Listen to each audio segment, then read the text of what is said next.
नमस्कार मित्रांनो, स्वागत आहे तुमचे पुन्हा एकदा आपल्या लाडक्या यूट्यूब चॅनलमध्ये, ज्याचं नाव आहे रानवारा.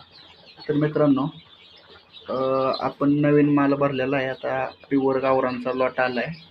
त्याचबरोबर ब्लॅक सुद्धा मिक्स आहे. तर तुम्ही म्हणाले ब्लॅक ॲस्ट्रोलोप आणि गावरान मिक्स ठेवलं आहे, नंतर न समजणार कसं. कसं होतं, ब्लॅक ॲस्ट्रोलोप पूर्णपणे काळा येतो बक्षी, आणि गावरान आपला रेग्युलर राहतो कलर मिक्समध्ये. त्यामुळे नंतर मोठे झाल्यावर समजून जातं ते. लहान ह्याच्यात नाही करत, नंतर मोठे झाले मग सेपरेट करू शकतो आपण, तसं काय नाही.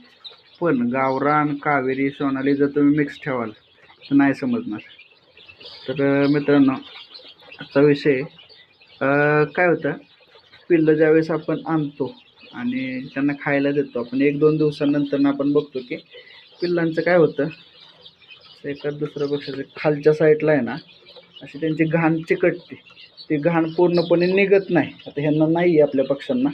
एक पक्षी मला दिसला, त्यामुळं व्हिडिओ बनवू म्हणलं. काय होतं, कशामुळे होतं असं, त्यांची जी घाण असते मागची, जी विष्ठा असते त्यांची, ती अशी त्यांच्या ह्याला चिटकून राहते, ते निघत नाही. मग त्यासाठी काय करायचं, तर त्याला काय करायचं, पाण्यानं हळूहळू हळूहळू हळूहळू पुसून ते काढायचं. काय होतं, जर तुम्ही डायरेक्ट ओढलं तर त्या पिल्लाचा लचका निघायचे चान्स असतात. त्या पिल्लाला तरी सापडे ना, एक पिल्लू होतं, व्हिडिओसाठी ठेवलं होतं, ते शोधावं लागेल. कसं होतं, त्यांना जर तुम्ही पहिले आणल्या गुळ पाणी जर दिलं पिल्लांना, तर त्यांची पचनसंस्था ही प्रॉपर होते. पिल्लांचं जे आतमध्ये जे अंड्यात असताना जे पिल्लू निघायच्या टायमिंगला बल्क त्यांनी खाल्लेलं असतं किंवा शरीरात ते त्यांचं पचलेलं असतं, ते पूर्णपणे बाहेर येतं. जर ती बाहेर नाही आलं तर ते मग काय होतं, चिकट चिकट असतं ते पूर्णपणे. ते चिकट चिकट बघा, आता ह्या पिल्लाला आहे थोडंसं आहे बघा, तशी जर ओढलं तुम्ही डायरेक्ट तर लचका निघतो त्याचा.